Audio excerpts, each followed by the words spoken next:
Ya, pemirsa, kembali lagi dalam 8-11 dan kita akan ikuti informasi ini mengenai setelah kemarin warga dibuat heboh dengan es batu yang mengandung bakteri. Kini warga Jakarta dikejutkan dengan adanya temuan air zam-zam palsu, dan air zam-zam ini disinyalir sudah dicampur dengan air biasa dan bukan berasal langsung dari tanah suci.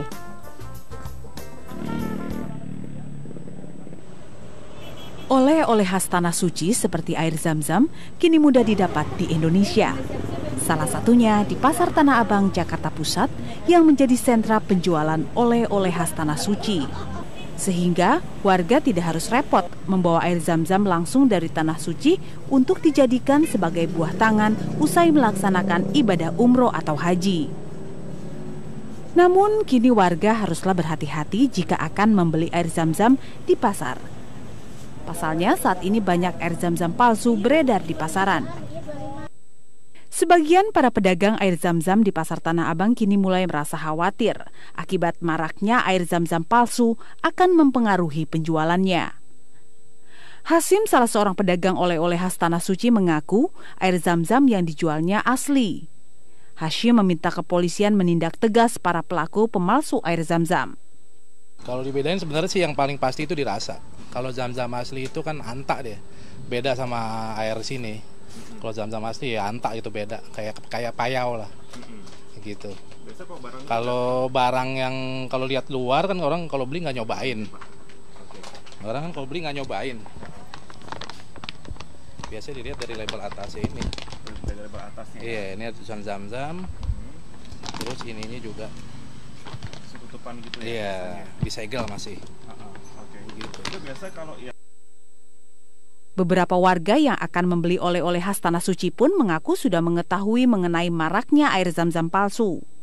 Namun warga mengaku akan lebih cermat lagi mengenali rasa asli air zam-zam. Dari kemasan juga udah kelihatan sih biasanya. Dan, ada cirinya beda.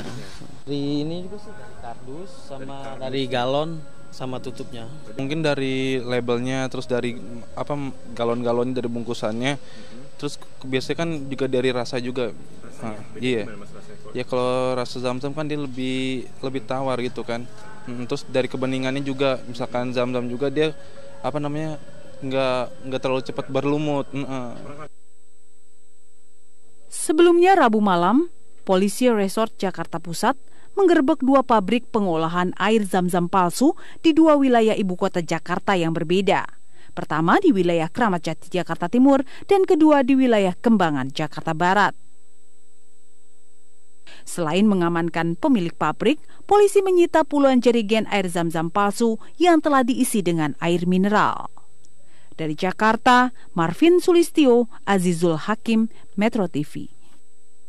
Ya, tentunya kita harus waspada terhadap juga berbagai makanan palsu termasuk air zam-zam palsu. Bagaimana membedakan air zam-zam yang asli dengan bagaimana membedakan dengan yang palsu. Kami akan langsung mengajak Anda untuk memahami lebih mendalam bagaimana terkait dengan hal ini. Kita sudah bergabung bersama dengan Harliman Halid yang saat ini berada di Polres Jakarta Pusat untuk berbincang langsung di sana. Harliman, silakan.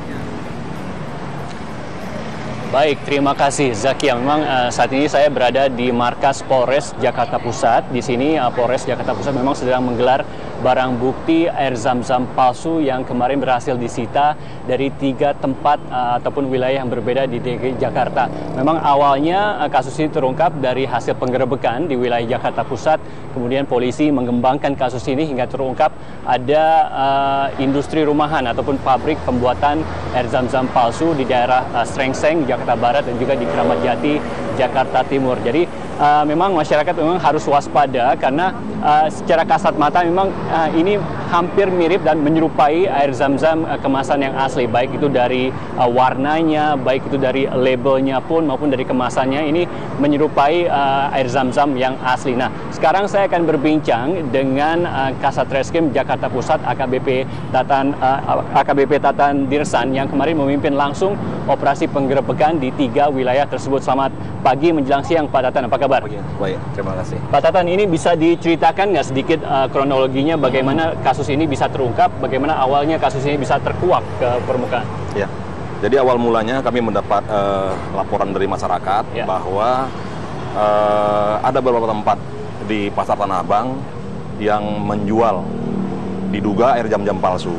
Kemudian dari informasi masyarakat tersebut, kami menindaklanjuti dengan melakukan penyelidikan.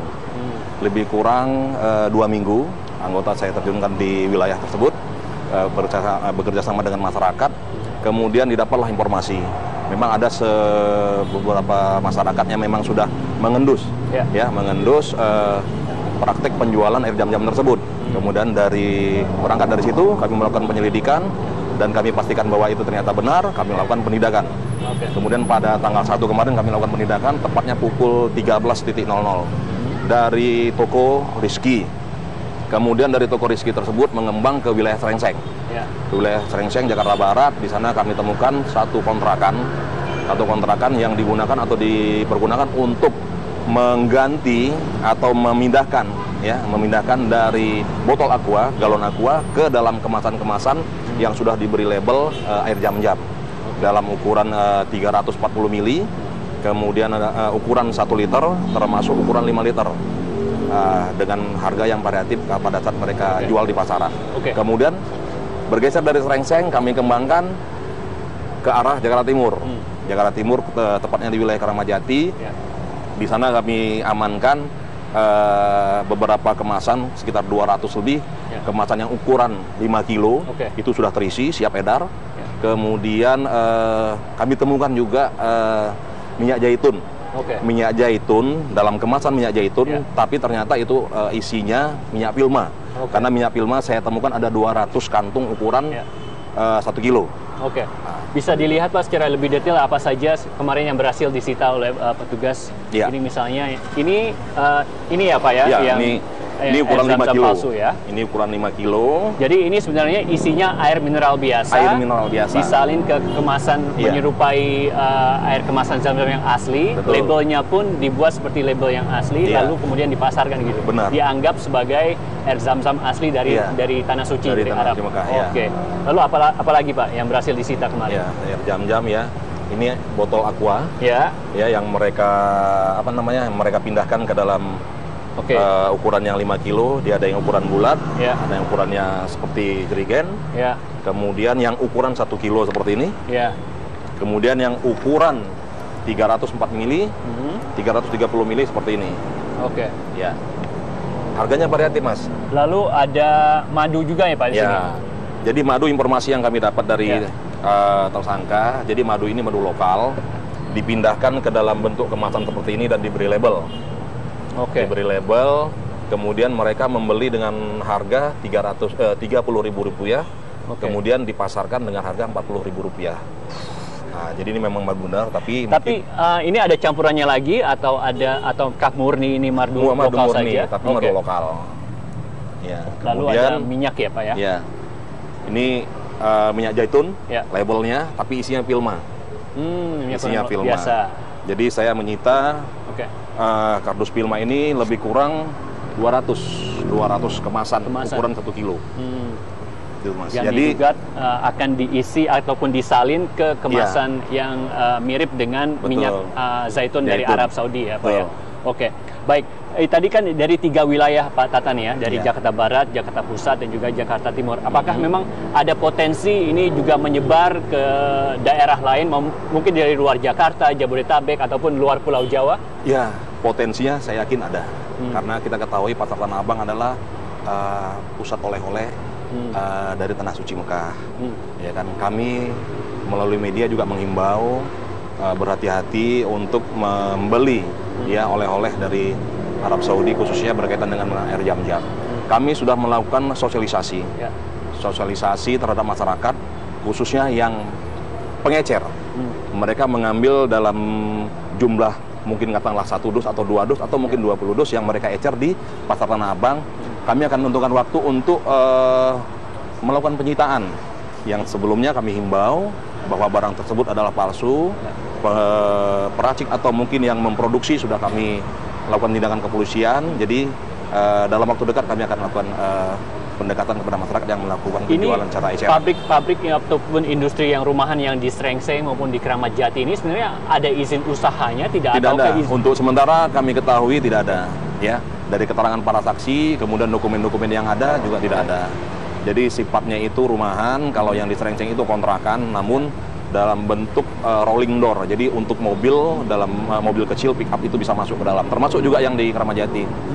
Kalau yang di Keramajati itu di depannya itu toko buah, ya. Kemudian di belakangnya atau di lantai 2 itu tempat pembuatan air jam-jam palsu tersebut. Oke, jadi ini ada pelanggaran penipuan, pidana penipuan di sini, jadi Pak? kami Undang-Undang Perlindungan Konsumen, yang kami kenal Undang-Undang Perlindungan Konsumen, Undang-Undang Pangan, kemudian wajib pendaftaran pajak, termasuk nanti kami akan koordinasi dengan Balai POM tentang Undang-Undang Kesehatan. Oh, jadi kemungkinan pun ada kandungan zat-zat berbahaya atau... Jadi kami tetap koordinasi dengan Balai POM. Kami akan koordinasi dengan Balai POM, akan mengirim barang bukti yang ada sebagai sampel, dilakukan uji laboratorium berkaitan dengan barang bukti yang ada tersebut. Kalau memang nanti ternyata memang ada kandungan barang berbahaya, kami akan kenakan Undang-Undang Kesehatan. Oke. Waktu saat penggerebekan, Pak, apakah ada perlawanan ataukah ada backing mungkin? Ya, jadi untuk kami pada saat melakukan penggerebekan sama sekali tidak ada perlawanan. Ya, memang pada saat penggerebekan awal yang di Serengseng, mungkin dari tersangka sudah mengetahui, ya memang akan dilakukan penggerebekan. Kami mengetahui dari bunyi SMS bahwa mereka beberapa kali itu diikutin oleh orang yang tidak dikenal. Namun atas kesiapan anggota dan bantuan dari masyarakat, kami dapat melangkap para pelaku dan mengembangkan sehingga ini terkuak bahwa air jam-jam yang ada di Tanah Abang beberapa tempat itu adalah palsu. Seperti itu. Oke. Ada kalau dari pengamatan ataupun dari informasi yang didapat, sini sudah beroperasi berapa lama sebenarnya? Untuk yang Serengseng, informasi yang kami dapat dari tersangka itu lebih kurang 3 bulan. 3 bulan. Lebih kurang 3 bulan. Kalau untuk yang di Keramajati, Jawa Timur itu lebih kurang 3 tahun. 3 tahun? 3 tahun. Bagaimana mereka merahasiakannya sampai 3 tahun bisa beroperasi? Apakah? Jadi kalau yang 3 tahun itu kamuflasenya toko buah. Sebagai importir toko buah.